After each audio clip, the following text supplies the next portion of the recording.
한 30여 년 전인데요. 제가 저희 모교 고등학교 야구팀이 이제 서울 그 동대문에 있던 서울운동장 아시죠? 거기 이제 야구 시합하러 상경을 해서 서울에 있는 저희 대학 동기들이 응원을 하러 간 적이 있습니다. 그 상대 고등학교가 배제고등학교입니다. 혹시 배제고등학교 나오신 분 계시면은 미리 양해를 구하겠습니다. 한 1,000명 정도 배제고등학교 응원단이 와 있더라고요. 저희 스탠드 정 건너편에, 저희는 이 반대편에, 저희는 이제 3루 쪽, 거기는 1루 쪽에서 응원을 하는데 우리는 한 100명도 안 되게. 이제 강원도에 있으니까 학생들은 못 올라오고 서울에 있는 이제 졸업생만 몇 명 안 모였어요. 근데 배제고등학교가 얼마나 응원을 열심히 하는지 제가 그 응원가를 외웠어요. 우리 배제학교 노래합시다. 노래하고 노래하고 노래합시다. 맞죠? 예. 그 듣기 싫은 그 배제고등학교 교가를 하도 들었더니 다 외워버렸어요. 왜냐하면 저희가 엄청 지고 있었거든요. 우리 팀에 있는 응원단에 있는 그 저희 응원단 그 동문 한 명이 벌떡 일어나더니 그 배제고등학교 응원단으로 가는 거예요. 죽으려고 환장했죠. 30년 전에는요 그럴 때였거든요. 그런데 배제고등학교 응원단 앞에 딱 가서 신발을 벗어서 들고 우리 고등학교 교가를 부르는 거예요. 근데 배제고등학교 학생들이 참 양반이더라고요. 교가 딱 끝나니까 박수 쳐주더라고요. 왜냐하면 자기들이 훨씬 이기고 있으니까 여유가 있죠. 또 배제고등학교가 기독교 학교잖아요. 근데 이 학생이 동문이 돌아왔고 또 우리한테 박수 받고 했던 재밌던 기억이 있었습니다. 근데 여러분, 그 쉬운 거 아니죠. 요즘은요 특히 유럽에 축구할 때 응원단을 갈라놓는 펜스가 있어요. 못 넘어가게 합니다. 왜냐하면 서로 주먹질하고 죽이기도 해요. 그러니까 반대쪽에 가서 우리 이야기를 한다는 것은 쉬운 일입니까? 어려운 일입니까? 무모한 일이죠. 근데 오늘 베드로가 이 설교를 그 반대편에 가서 합니다. 반대파 앞에서 설교합니다. 우리가 읽지 않았습니다만 23절에 보시면요, 그가 하나님께서 정하신 뜻과 미리 아신 대로 내준 바 되었거늘 너희가 법 없는 자들의 손을 빌려 못 박아 죽였으나. 그러니까 지금 베드로의 설교를 듣는 사람들은 누굽니까? 예수님을 법 없는 자들, 다시 말해서 이방인들에게 넘겨줘서 죽게 만든 자들 앞에서 그 사실을 설교하는 겁니다. 이거는 배제고등학교 응원단 앞에 가서 신발 벗고 응원하는 것보다 훨씬 위험한 일이에요.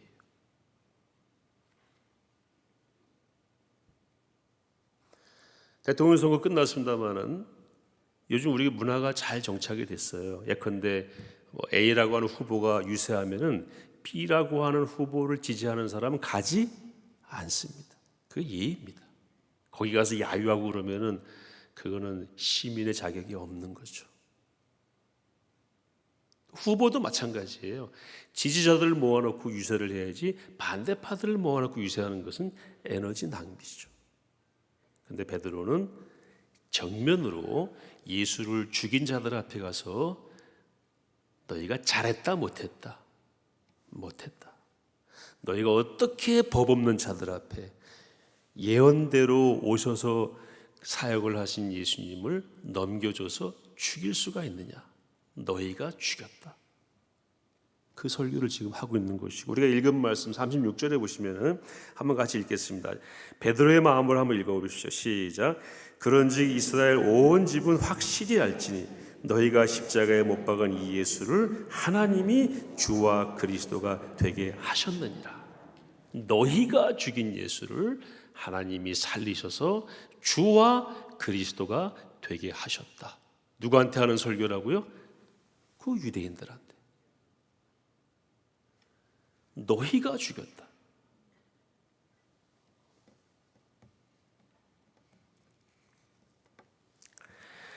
제가 사도행전을 쭉 읽어보니까요, 이 패턴의 선포가 7번 나오더라고요. 13장까지. 사도행전 초기 전반의 핵심 메시지는 이겁니다. 너희가 죽인 예수를 하나님이 살리셔서 뭐가 되게 하셨다? 주와 그리스도가 되게 하셨다. 이 설교를 13장까지 계속 반복해서 하는데 더 많이 했겠죠. 그러나 기록된 건 7번이에요. 똑같은 패턴입니다. 베드로는 담대하게 누가 앞에 가서 설교했습니까? 반대파 앞에 가서 설교했습니다. 예수님을 죽인 자들 앞에 가서 너희가 죽였다. 제가 2004년에 이제 공부하러 미국을 갔는데 그때 라디오만 틀면 계속해서 Passion of the Christ, Passion of the Christ 요 얘기가 계속 뉴스, 토크쇼, 저녁에 TV 틀면 TV에도 나오고 계속 나오는 거예요. 그때 이제 여러분 패션 오브 더 크라이스트 영화 아시죠? 한번 좀 자막을 보여드릴까요? 저 영화입니다. 패션 오브 더 크라이스트. 패션이 순환이라는 뜻도 있어요. 순환. 그리스도의 순환이라는 뜻이죠. 순환, 고통. 예. 저게 왜 이슈가 됐나인지 쭉 들어보니까 저 영화를 만든 분이 이제 멜 깁슨이라고 하는 영화 배우가 만들었어요. 자료를 보니까 그분이 그 시나리오도 썼어요. 감독도 하고 돈을 내서 제작도 했어요. 그러니까 1인 3역을 한 거죠. 배우만 안 하고 다 한 거죠. 저 영화 대본을 가지고 헐리우드의 영화사 뭐 폭스나 이런 데 가서 소니 픽처스 이런 데 있잖아요. 그런 데 가서 내가 이 영화를 좀 만들고 싶으니까 돈을 좀 대라. 당신들이 제작을 좀 해달라고 그랬더니 다 반대했고 문전박대를 당한 거 이유를 아시죠? 여러분 헐리우드에서 영화 만드는 큰 손들은 다 유대인들입니다. 유대인이 영화산업, 영상, 음반, 금융, 곡물 먹는 거 꽉 잡고 있습니다. 허락하겠습니까? 안 하겠습니까? 왜요? 대본을 쭉 보니까 누가 예수를 죽인 걸로 나옵니까? 유대인이.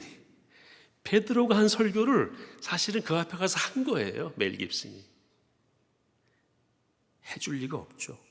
그래서 제가 똑똑히 기억하는데 그때의 뉴스위크지의 커버 스토리가 뭐였냐면요. Who killed Jesus? 누가 예수를 죽였는가? 제가 찾아봤어요 어제. 여기 제목 나오죠. Who killed Jesus? 저게 그 당시에는 커버 스토리로 책에 나왔었어요. 크게. 그 내용을 쭉 보면은 제가 약간 표시를 했는데 내용을 보시면은 좋은 내용이 Passion of the Christ. 굉장히 아주 그 파격적인 영화고 멜 깁슨이 만드는데 저 영화를 보게 되면은 예수를 죽인 건 누구다? 유대인이다. 이게 분명해진다. 그래서 이 영화는 계속해서 논쟁을 일으킬 것이다. 그 내용이에요. 굉장히 기사가 길게 나왔으니까 댁에 돌아가서 한번 찾아보시면 더 잘 아시게 될 겁니다. 그래서 영화를 제작을 허락을 안 해서 멜 깁슨이 아이콘 프로덕션이라고 하는 영화사를 본인이 만들었어요. 300억을 들여서 그 영화를 제작을 했습니다. 여러분 패션 오브 더 크라이스트는 제가 여러 번 봤는데 그 영화는 굉장히 성경적인 영화입니다. 성경에서 거의 벗어난 적이 없어요. 대사도 성경에 있는 거 그대로 담았고 말도 히브리어나 영어가 아니라 아람어입니다. 예수님이 쓰셨던 언어입니다. 그 영화는 예수님이 재판받으시고 돌아가시기까지 한 7시간 정도를 가장 리얼하게 담은 영화입니다. 굉장히 좋은 영화예요. 그 영화가 메시아, 인류를 구원하러 오신 메시아를 결국 유대인이 죽은 게 되는 거기 때문에 이것이 앞으로 문제가 될 것이다라는 이야기를 방송만 틀면 한 2, 3주가량 계속 하다가 드디어 개봉을 했어요. 저도 미국 영화관에 가서 그걸 봤습니다. 미국의 그 영화관에 찬 사람들이 그 영화를 보면서 많이 울더라고요. 한국에서도 기록으로는 250만 명이 본 걸로 돼 있습니다. 300억이 들었는데 영화 만드는데 DVD 판매까지 다 포함해서 6천억의 수익을 얻었어요. 20배. 그건 자취하고라도 오늘 드리고자 하는 말씀은 뭡니까? 오늘날 21세기에도 유대인이 예수님을 죽였다라고 말하는 것은 적어도 유대인들 앞에서는 굉장히 불편한 일이고 받아들이지 않는 일이다라는 걸 제가 한번 말씀드리려고 이 예를 들었습니다. 그런데 베드로는 그걸 한 거예요. 유대인의 면전에서. 그것도 여러 번, 아까 기록된 것만 7번이라고 말씀을 드렸죠. 근데 무슨 일이 일어났죠? 오늘 37절을 보시면은 우리 같이 한번 또 읽어보겠습니다. 시작. 그들이 이 말을 듣고 마음에 찔려 베드로와 다른 사도들에게 물어 이르되 형제들아 우리가 어찌할꼬? 그럼 어떻게 해야 되는데? 찔림이 일어났습니다. 여러분 복음은 강력합니다. 사도행전 초반에 사도들의 선포의 핵심이 바로 이겁니다.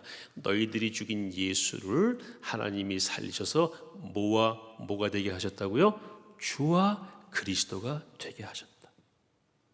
굉장히 선명합니다. 성경 찾아보시면요 7번이나 이 패턴이 나오는 거 발견할 수 있을 거예요. 이걸 계속해서 선포합니다. 베드로가 유대인 딱 모이면은 너희들이 죽인 예수를 하나님이 살리셔서 주와 그리스도가 되게 하셨다. 어떤 일이 일어났습니까?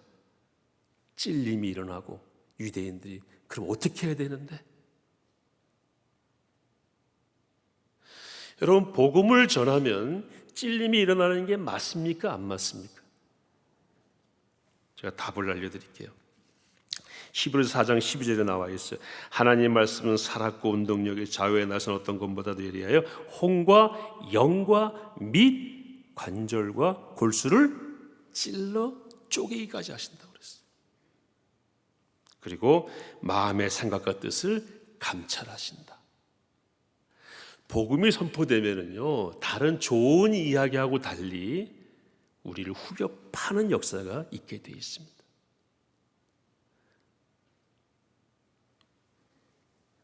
그 능력을 베드로가 오늘 우리에게 보여주고 있는 겁니다. 베드로는 여러분 무식한 사람인 거 아시죠? 무식한 건 나쁘다 그건 아니에요. 그러나 사실은 사실대로 말해야죠. 베드로가 설교하면 사람들이 뭐라고 그랬어요? 너 배운 거 없는 이 무식한 이 어부가 이렇게 말을 잘해? 근데 그 말의 내용이 뭡니까? 바로 이겁니다. 복음의 핵심을 전한 거예요. 근데 베드로의 말에 힘이 있는 것이 아니고 뭐에 힘이 있습니까? 복음 자체가 힘이 있는 거예요. 어떻게 한다고요? 혼과 영과 관절과 골수를 찔러 쪼갠다. 찌른다. 복음은 뭡니까? 찌르는 겁니다. 복음은 찌름입니다. 다른 말과 달리 겉돌지 않습니다. 여러분 교양 강좌 100날을 들어도 변하지 않습니다.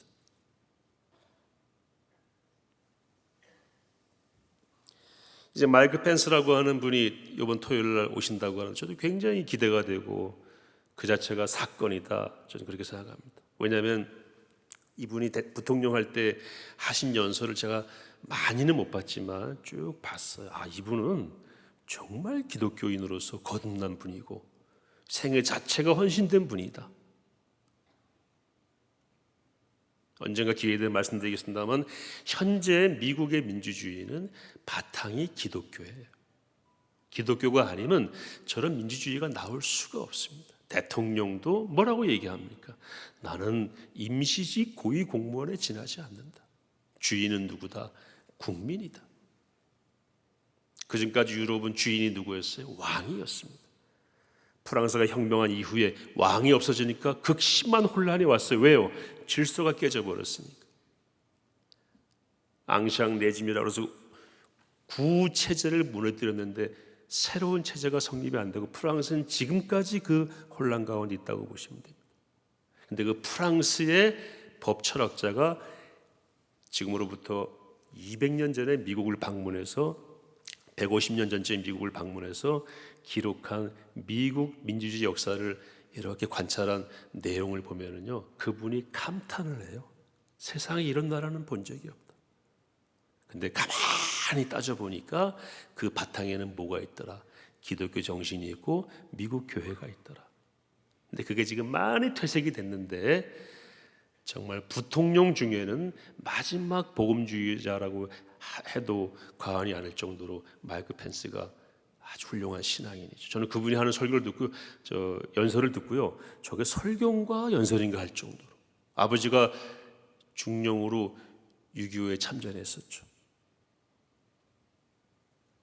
근데 이분이 요한복음 3장 16절을 듣고 무너진 거예요. 여러분, 말씀 한 절이 사람을 변화시키는 겁니다.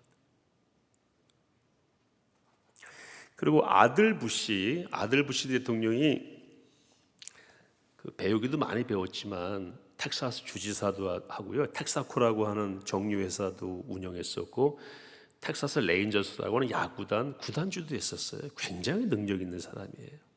그리고 미국 대통령을 2번이나 했죠. 근데 이분이 학생 때, 청년 때 마려 하나 피우고 이 마약에 손을 댄 적이 있거든요. 망나니로 살았어요. 로라 부시라고 하는 부인을 만나가지고 예수님을 다시 영접하고, 물론 그 집안은 대대로 기독교 집안이지만 사로잡혀가지고 이제 나중에 대통령까지 됐죠. 그리고 역시 마찬가지로 부시에서 오바마로 넘어갈 때 많은 사람들이 부시 대통령은 마지막 기독교 복음주의 대통령일 것이다, 이런 말이 있을 정도로 신앙을 잘 지켰던 분이 부시입니다. 저는 기억해요. 판문점에 와서 난 중국을 갈 것이다. 이제 저 한국 방문했을 때 중국 가면 뭐 할 것입니까? 기자가 물으니까 기독교 교회에 대해서 박해하지 말라고 얘기할 거다. 이런 얘기를 하시더라고요. 근데 이분 대통령 되기 전에 경선할 때 TV 토론을 하잖아요. 상대방 후보가 옛날 거 들춰내가지고 공격을 한 거예요. 당신 말이 하나 피우고 말에 젊을 때 마약이나 하고 그런 정신머리로 어떻게 미국과 세계를 이끌 거냐고 그랬더니 부시가 뭐라고 말했는지 아세요? 맞다고. 그런데 예수님이 나를 바꾸셨다고. 저는 그 장면을 보지 못했는데 그 장면을 보신 분이 하는 말씀을 들었어요. 상대 후보가요, 더 이상 말을 못했대요. 왜요? 예수님이 바꿨다는데, 나는 바뀌었다는데,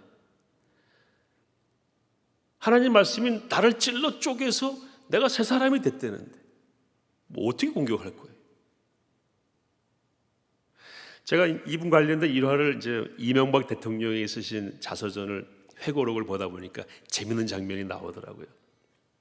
2008년도에 처음 만났대요. 이명박 부시 대통령 두 분이 만났는데 캠프 데이비드 별장에서 만났는데, 한국 대통령으로는 이전에도 없었고 이후에도 없었던 유일하게 별장에 초대받은 분이 이명박 대통령입니다. 그 별장을 쭉 이제 돌아다니는데, 그 동산을 돌아다니는데 내가 소개해 줄 게 있다고 부시 대통령이 얘기를 하더라고요. 어디냐면 교회.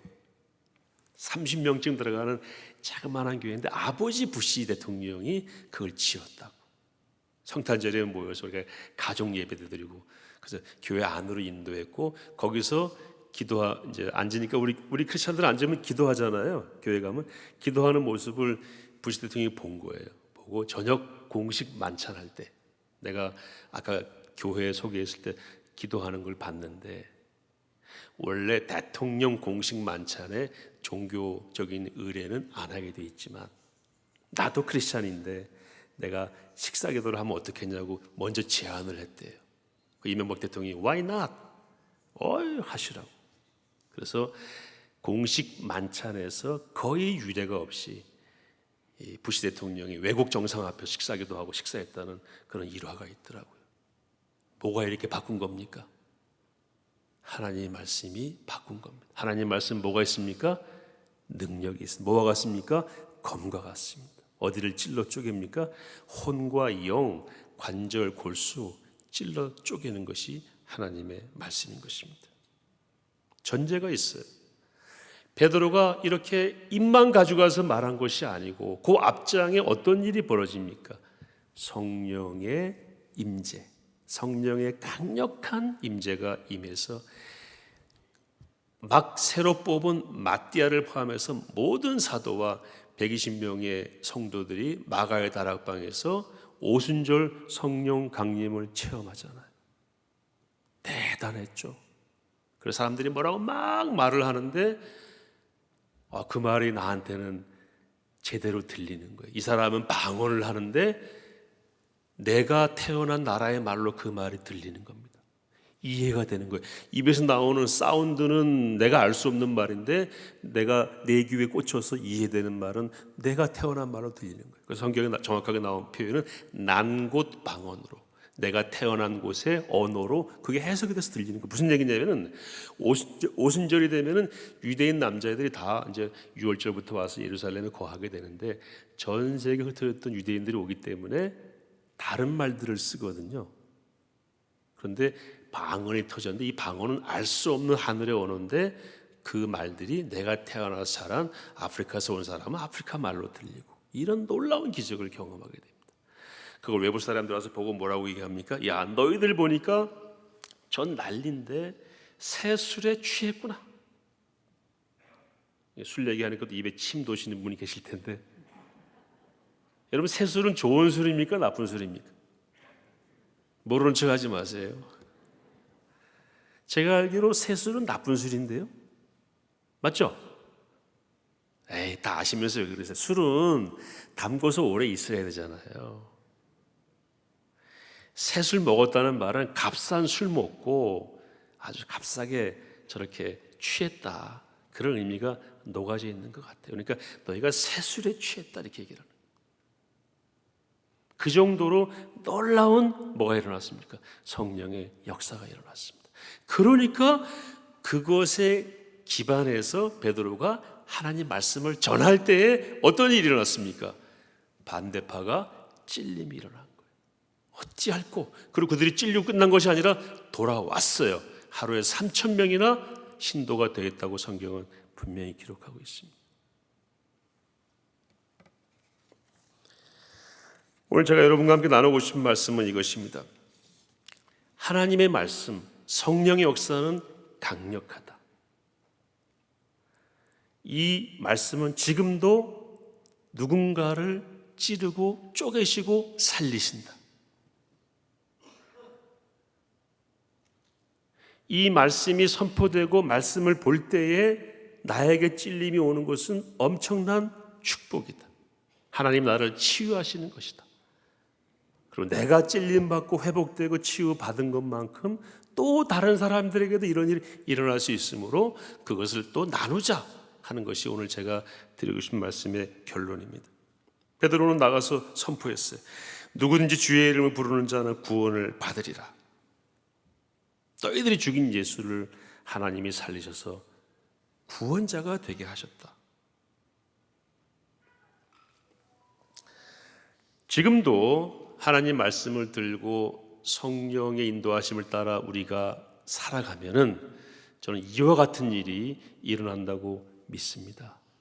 아멘이시죠? 이런 일이 일어나지 않으면은 이건 박제된 거죠. 박물관에 있는 사건이죠. 그러나 성령은 자유롭게 오늘도 역사하십니다. 제가 그 강원도 시골 다녔던 교회는 감리교회였어요. 거기 다닐 때 부흥회를 하면 일주일 동안 했거든요. 저희 어릴 때 주일 저녁부터 토요일 아침까지 했습니다. 그리고 금요일하고 토요일은 철야 기도를 보통 했는데 어떤 일이 있었냐면요, 오징어 잡으러 출어했던 배가 바다에서 저희 교회를 본 거예요. 저희 교회는 언덕 위에 있는, 바닷가의 언덕 위에 있는 정말 아름다운 교회입니다. 제 시골 모교회. 고기 잡던 사람들이 교회가 불타는 걸 본 거예요. 야, 저 교회가 불났구나. 높은 언덕 위에 있으니까 다 알죠. 그리고 입항을 해서 이제 시간이 지나가지고 교회 다니는 사람들 만나니까, 야, 너 교회 불탔는데 어떻게 되냐? 어떻게 할 거냐? 묻더래요. 그래서 교회 불 안 탔는데? 아니 우리가 한두 사람이 본 게 아니고 분명히 봤다고. 교회가 다 불타는 걸 봤다고. 그때 그 말씀을 전해드린 우리 형들, 그 고기잡이 나갔던 분들과 동갑내긴 형들이 이제 돌아와서 하시는 얘기예요. 우리가 성령 충만해서 뜨겁게 기도했던 시간에 밖에서 볼 때는 마치 뭐 하는 것처럼 교회가 불타는 것처럼 보인 것 같다. 이렇게 얘기를 하더라고요. 저는 그럴 수 있다고 생각합니다. 제가 오래전에 어느 부대에 근무할 때, 어느 교회에 사역할 때, 이 여집사님이 이제 혼자 교회에 나오시는데요. 남편이 경상도 어디죠? 상주인가 어디 분이에요. 기독교에 대해서 그렇게 싫어하고 그 남편이 교회 못 나가게는 참아 못하는데 시댁 부모님이 오시면은 성경책 감춰놓고 교회를 못 와요. 무서워서. 그 다음날 이제 어머니가 오셔서 못 왔어요라고 저한테 얘기하는 경우도 몇 번 있었습니다. 그리고 남편은 남자가 봐도 멋있고 튼튼하고 운동선수 출신이고 부대에서도 자기 자리를 잘 지키는 그런 멋있는 장교였어요. 어느 날 갑자기 허리에 문제가 생겨서 사람이요 꼼짝을 못하는 거예요. 부대가 안양이었는데 서울에 막 차에 실려가지고 와서 병원에 진단을 받았는데 딱히 고칠 방법은 없다. 평생 누워 있어야 되는 걸로 운동하다 다쳤거든요. 그렇게 누워 있는 상태에서 이제 그 부인이 전화를 했어요. 울면서 목사님 남편이 지금 꼼짝 못하는데 와서 기도라도 좀 해달라고. 그 속으로 야, 그 사람 그 굉장히 교회에 대해서 터프한 사람인데 하고 갔습니다. 갔더니 딱 누워 있더라고요. 이런저런 대화를 하고 이제 뭐 제가 모르는 사람은 아니니까 같은 부대원이니까. 근데요 제 마음에 야, 이 사람 낫겠더라고요. 그리고 이 손이 막 근질근질한 거예요. 기도해주고 싶어가지고.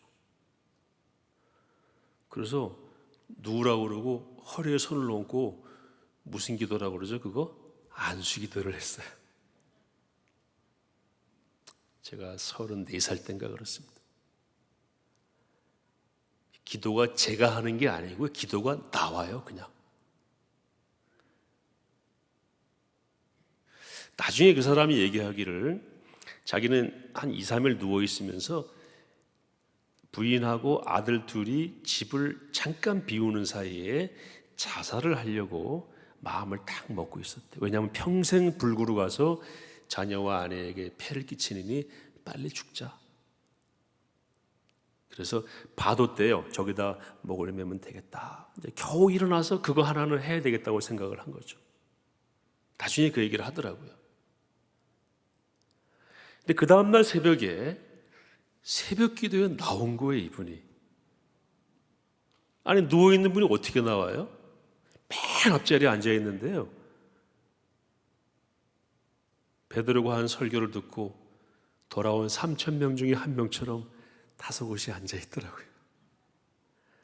다시 설교 끝나고 예배 끝나고 앞으로 나오라고 그랬습니다. 그리고 오신 모든 성도들 그때 한 10여 명 되니까 다 나오라고 그래가지고 손을 얹고 또 기도했습니다. 깨끗이 나왔습니다. 병원에 안 갔습니다. 누가 하시는 겁니까? 하나님이, 성령님이 하시는 거예요. 저는 하나님이 하시면 지금도 이런 일이 일어난다고 믿습니다. 왜요? 내가 아니에요. 제가 어디 가서 이런 설교했더니 어떤 아프신 분이 와서 기도해달라고 그러시더라고요. 기도는 해드렸지만 낫게 하시는 분은 누굽니까? 하나님이세요. 하나님이 하시면 하십니다.